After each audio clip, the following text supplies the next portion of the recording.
गाने को रिमिक्स किया है दर्शन खबरपुर से।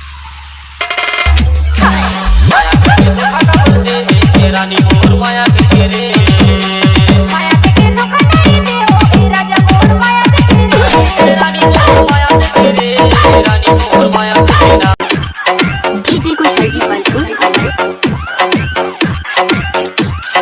डीजे को सजी बलपुर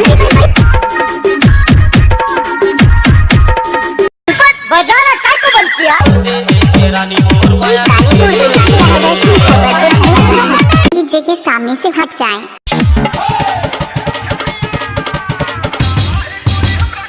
बाबा रे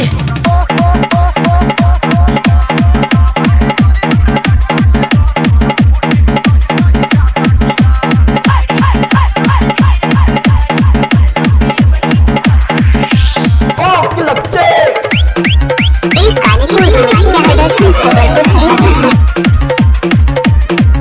डीजे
Sound testing.